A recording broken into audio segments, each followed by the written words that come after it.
எல்லாருக்கும் வணக்கம். என்னங்க அது பேர் ஜனநாயகன் பேரே பிடிக்கல. எனக்குலாம் மனசுல ஒட்டவே மாட்டேங்குது. உங்களுக்கு ஏன் பிடிக்குன்னு கேட்குறேன். அவருக்கும் அவருடைய கோடிக்கணக்கான ஃபேன்ஸுக்கும் பிடிச்சாங்க, எல்லாரும் கொண்டாடுறாங்க. உங்களுக்கு பிடிக்கல அப்படின்னா அது உங்களுடைய வயிற்றுச்சல் தான். ஆனால் தெரியுது அப்பட்டமா. ஸோ இன்னைக்கு நம்ம யாரை பற்றி பேச போறோம் கேட்டிங்கன்னா, இந்த வயிற்றுச்சல் பிடிச்ச அந்த பார்த்தீங்கன்னா தளபதி விஜய்க்கு எதிராக பார்த்தீங்கன்னா பயங்கரமாக அப்படி கொட்டி தீர்த்திருக்காரு. அதுக்காக மட்டும் வீடியோ பதிவு போடலை. அதாவது தளபதி விஜய்வுடைய அந்த poster first look second look போஸ்டர்லாம் வந்த உடனே பார்த்தீங்கன்னா எம்ஜிஆர் அவர்களையும் தளபதி விஜயன் கம்பேர் பண்ணி நிறைய வந்து பேசிட்டு இருக்காங்க. அதாவது கட்சியை சேர்ந்து அதிகாரப்பூர்வமான செய்தி தொடர்பாக அதை பற்றி பேசும்போது இதுக்கு எல்லாத்துக்கும் ஒரு முச்சுப்புள்ளி வைக்கணும், ஒரு ஒட்டுமொத்தம் ஒரு பயிற்சி கொடுக்கணும் அப்படின்ற வீடியோ பதிவு. ஸோ ஸ்கிப் பண்ணாமல் பாருங்க. முதல்ல இந்த வயிற்றுச்சல் அந்த என்னென்ன பேசிட்டு பார்க்கணும்ல, இந்த பாருங்க. எனக்கு அந்த ஜனநாயகன்கிற தலைப்பு வந்து ஒட்டலை.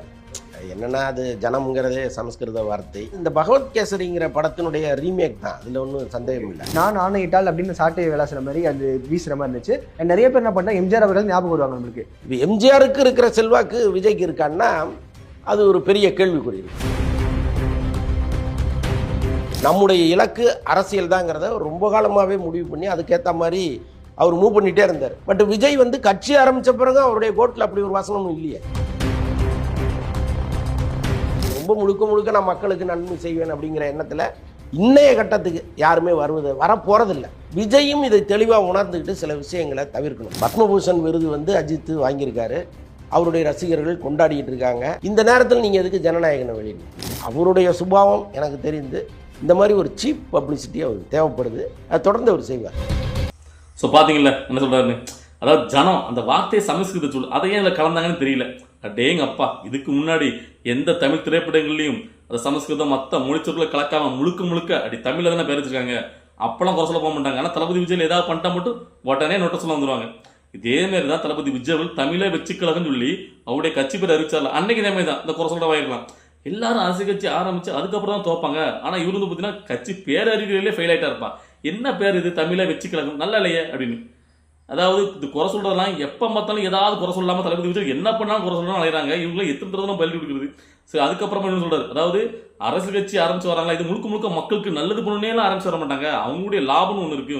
இப்போ இவரெல்லாம் சினிமா விட்டு வரானா அதை விட இங்கே ஏதோ பெருசாக லாபம் கிடைக்க போகுது. ஆமாம், அவர் பணம் சம்பாதிக்கிறதுக்கு அந்த ஐயோ என்னத்தை சொல்றது, நான் நிறைய தடவை இதை பற்றி பேசிட்டேன், அதனால் அதையும் விட்டுருக்கேன். இன்னொன்று பாயிண்ட் சொல்றாரு, சீப் மென்டாலிட்டி அப்படின்னு. அதாவது அஜித்குமார் அவர்களுக்கு இந்த 10 பூஷன் அவார்டா அறிவிக்கிறாங்க குடியரசு தினத்துக்கு. அதே அன்னைக்கு தான் அவங்களுடைய படத்தினுடைய ஃபர்ஸ்ட் லுக் செகண்ட் லுக் போஸ்டர்லாம் வெளியிடணுமா, ஏன் 2 நாள் தள்ளி வெளியிடக்கூடாதா, ஏன் அந்த பெருந்தன்மை இல்லை அப்படிங்கிற மாதிரி. அதாவது சீப் மென்டாலிட்டியில் வேணும்னே விட்ட மாதிரி.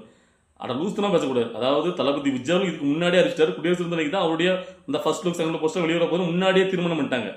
கவர்மெண்ட் வந்து பார்த்தீங்கன்னா அஜித்குமார் அவர்களுக்கு அன்னைக்கு வந்து பார்த்தீங்கன்னா அவார்டு கொடுக்க போறோம்னு யாருக்காவது தெரியும்? அதுக்கு முன்னாடி வரைக்கும் யாருக்குமே தெரியாது. அரசாங்கம் அறிவிச்சதுக்கு அப்புறம் தெரியும். ஸோ அதை பிளான் பண்ணி ஏதாவது பார்த்தீங்கன்னா தளபதி விஜய் பார்த்தீங்கன்னா அந்த ஃபர்ஸ்ட் செகண்ட் போஸ்டர் வெளியிட்டாங்கன்னு சொல்றதெல்லாம் முழுக்க தற்குத்தனமான பேச்சு. முதல்ல புரிஞ்சுட்டு பேசணும். அதாவது நம்ம மட்டும் தான் புத்திசாலி அப்படிங்கிற பேசக்கூடாது. ஸோ அதுக்கப்புறம் பார்த்தீங்கன்னா எம்ஜிஆர் விஜய் இந்த கம்பரிசன் ரொம்ப நாளாக ரொம்ப பேர் பேசிட்டு இருக்காங்க. இப்போ சமீபமாக அதாவது இந்த ஃபர்ஸ்ட் லுக் போஸ்டர்ல அந்த சாட்டை எடுத்து விட்டு நான் ஆயிட்டான் போஸ்டர் தளபதி வெளியிட்ட உடனே இதை பற்றி பார்த்தீங்கன்னா ரொம்ப பேச ஆரம்பிச்சிட்டாங்க. கட்சியில் உள்ளவங்க சரி, இப்போ இந்த மாதிரி பத்திரிகைகளும் சரி. ஸோ இவங்க எல்லாத்துக்குமே ஒட்டுமொத்தமாக பதில் சொல்லணும்னு நினைக்கிறேன். அதுக்காக இன்னைக்கு முக்கியமாக வீடியோவே போட்டேன். அதான் கேட்டீங்கன்னா எம்ஜிஆர் அவர்கள் பார்த்தீங்கன்னா அவர் சினிமா துறையிலேருந்து அரசுக்கு வந்து மிகப்பெரிய ஒரு வெற்றி பெற்றாரு, ஆட்சியை பிடிச்சார். ஸோ அதனாலேயே சினிமா துறையிலேருந்து அதுக்கப்புறமா யார் வந்து பார்த்தீங்கன்னா அரசுக்கு வந்தாலும் உடனே இவருடைய பெரிய எம்ஜிஆரா அப்படின்னு கேட்குற பழக்கம் இருக்கு. இப்போ அதாவது என்ன புத்திரின்னு கேட்டிங்கன்னா, அந்த காலகட்டத்தில் அதாவது எம்ஜிஆர் சினிமா துறையிலேருந்து அரசுக்கு வந்தாலும் அப்பெல்லாம் பார்த்தீங்கன்னா இந்த அளவுக்கு பார்த்தீங்கன்னா இந்த சோசியல் மீடியா, இந்த அளவுக்கு இந்த ஹேட்டர்ஸ், இந்த மாதிரி நெகட்டிவ், இந்த மாதிரி பரப்புறது, இந்த மாதிரிலாம் கிடையாது. ஸோ ஆனால் இந்த காலகட்டத்தில் அந்த காலத்தில் வந்து அது ஜெயிக்கிறதுங்கிறத விட இந்த காலத்தில் தளபதி விஜய் அவர்கள் வந்து ஜெயிக்கிறதுக்கு தான் பெரிய விஷயம். அதாவது நீங்க வந்து எம்ஜிஆர் அவர்களுக்கு இருந்த செல்வாக்கு தளபதி விஜய் அவர்களுக்கு இல்லைன்னு சொல்றீங்களே, அது மிகப்பெரிய தவறு. பார்க்க தானே போறீங்க 2026 எப்படி இருக்குன்னு. அதாவது எம்ஜிஆர் அவர்களை விடையும் தளபதி விஜய் அவர்கள் துணிச்சலானவர். நான் எதை சொல்றேன்னா, எம்ஜிஆர் அவர்கள் வரும்போது அதாவது அவர் வந்து அரசியல் பயணமா வந்ததுக்கு அப்புறம் கூட அவர் சினிமா நடிச்சுட்டு தான் இருந்தார். ஆனா தளபதி விஜய் அவர்கள் அவர் சினிமா ஃபுல்லா குவிட் பண்ணிட்டு வராரு. ஸோ துணிச்சலுங்கிறது நீங்க இப்போ புரிஞ்சுக்கணும். அதாவது ஒரு ஃபீல்ட் அவுட் ஆஃப் நேரத்தில் வரல, அவர் உச்சத்தில் இருக்கும்போதே வராரு விஜய் அவர்கள். ஆனால் எம்ஜிஆர் அவர்கள் அப்படி ரொம்ப வந்து பீக்கில் இருக்கும்போது அவர் வரல. அவருக்கு வந்து ஃபேன்ஸ் பண்ணி வந்தாங்க, அதெல்லாம் எந்த ஒரு மச்சக்கத்து கிடையாது.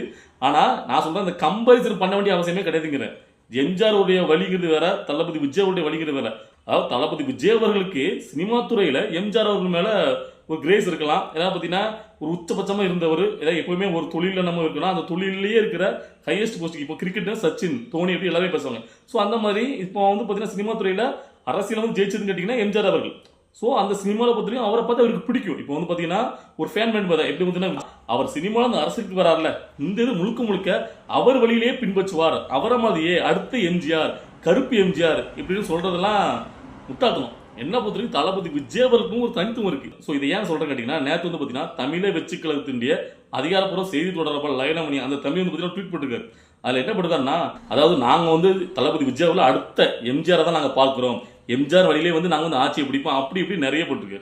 இதெல்லாம் பார்க்கும்போது அதாவது நீங்கள் வந்து தளபதி விஜய் அவர்களை கௌரவப்படுத்தணும், பெருமைப்படுத்தணும் அப்படிங்கிறதுல அவர் மட்டம் தட்டுற மாதிரி தான் இருக்கு. என்ன பொறுத்திருக்கு எம்ஜிஆரை விடையும் துணிச்சலானவர் தளபதி விஜய் அவர்கள். ஸோ அவரை கம்பேர் பண்ண வேண்டிய அவசியமே இல்லை. இப்போ இன்னொருத்தவங்க மாதிரிலே அவங்க பாதையிலே பயணிக்கிறதுக்கு எதுக்கு தளபதி விஜய் அவர் புதுசாக கட்சி ஆரம்பிச்சுட்டு வரணும்? அவருக்கு ஒரு தனி ஸ்டைல் இருக்கு, தனி யுக்தி இருக்கு, அவருடைய ஒரு சிந்தனை ஒன்று இருக்கு. ஸோ ஒவ்வொருத்தரையும் ஒவ்வொரு தனித்தன்மையை இது பண்ண மாதிரி தான் அவங்க வந்து பிரேட் ஆக முடியும்.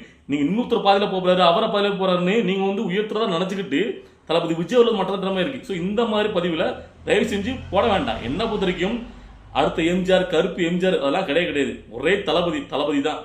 தளபதி தான் அடுத்த தளபதினு நீங்க மொத்தமா சொல்ல வைக்கணும். அதுதான் வந்து தளபதி விஜய் கெத்து. அதை விட்டுட்டு அடுத்த எம்ஜிஆர் அப்படின்ட்டு இதே மாதிரி சொல்றது முட்டாத்தனம். இதை தவிக்கிறது ரொம்ப ரொம்ப நல்லது. அதுக்காக தான் இன்னைக்கு நான் வந்து முழுக்க வந்து வீடியோ போட்டேன். ஏன்னா அது எம்ஜிஆர் அவர்கள் வந்து பார்த்து போனீங்கன்னா அவர் வந்து ஒரு கட்டமைப்பு இருந்துச்சு. அவருக்கு இந்த மாதிரி ஹேட்டர்ஸ் கிடையாது, சோசியல் மீடியா கிடையாது, நெகட்டிவ் கிடையாது. இந்த மாதிரி வந்து பார்த்தீங்கன்னா உடனே வந்து பார்த்தீங்கன்னா எல்லாத்தையும் பார்த்தீங்கன்னா மக்களிடையே கொண்டு சேர்க்கிற இந்த அளவுக்கு சூடாங்கெல்லாம் கிடையாது. இன்னைக்கு எவ்வளோ இஷ்யூகள், எவ்வளோ பிரச்சனைகள். ஸோ அதெல்லாம் தாண்டி அவர் வராரு. உங்களுக்கு புரிஞ்சுக்கணும் சரியா? அதுவும் சினிமா துறையை விட்டுட்டு நான் முழு நேர அரசுவாதியாக வராரு. ஸோ அப்படிங்கும்போது எம்ஜிஆர் விடையும் ஒருபடி மேலே தளபதி விஜய் அவர்கள் துணிச்சல சொல்கிறேன் அந்த கருத்து. ஸோ அதனால இந்த இப்போ உங்க வயிற்றுச்சல் பிடிச்ச இந்த பத்திரிகையாளர்கள் சில பேர் வந்து பார்த்தீங்கன்னா அவர் வந்து இப்படி சொல்லலாம். ஆனால் அங்கே கட்சியில் இருக்கிறவங்களே இப்படின்னு சொல்றது பார்த்தீங்கன்னா என்ன புரியல. இனிமேலாவது வந்து திருத்திடுங்க. ஸோ ஏன்னா தளபதி விஜய் அவர்களுக்கும் ஒரு தனித்துவம் இருக்கு, ஒரு தனி ஒரு அடையாளம் இருக்கு. அவர் வந்து பார்த்தீங்கன்னா புதுசாக வந்து முயற்சிக்கிறாரு. அடுத்தவங்க வழியிலே போனால் அவரே நினைக்க மாட்டாரு. ஏன்னா இதுக்கு முன்னாடி மேடைகளே சொல்லியிருக்காரு, அடுத்தவங்க பாதையை பின்பற்ற நினைக்காதீங்க, உங்களுக்கு புது பாதையை உருவாக்கிடுங்க, உங்களுக்கு தனி வழி. அதாவது அடுத்தவங்க நீங்க வந்து பார்த்தீங்கன்னா உங்களுக்கு இன்ஸ்பிரேஷன் அவங்கள மாதிரி நீங்க ஆகணும்னு நினைக்காதீங்க.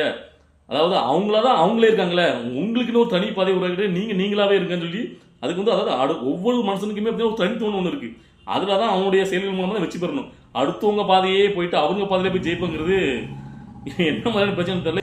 ஏன் இந்த தமிழ் இந்த மாதிரி ட்வீட் போடுறாருங்கிறது புரியல சரியா? இதை பார்த்துட்டு இருக்க தோழர்கள் உங்களுக்கு என்ன தோணுது? தளபதி விஜய் அவர்கள் அவருக்குன்னு ஒரு பாணியில அவர் கெத்தா அவர் ஜெயிக்கணும் அப்படிங்கிறத என்னுடைய நினைப்பு. ஸோ இதை பார்க்கும்போது உங்களுக்கு என்ன தோணுது? நான் சொல்றது சரியா தவிர எதா இருந்தாலும் உங்களுடைய கருத்துல கமெண்ட்ல பதிவு பண்ணுங்க. பாய்.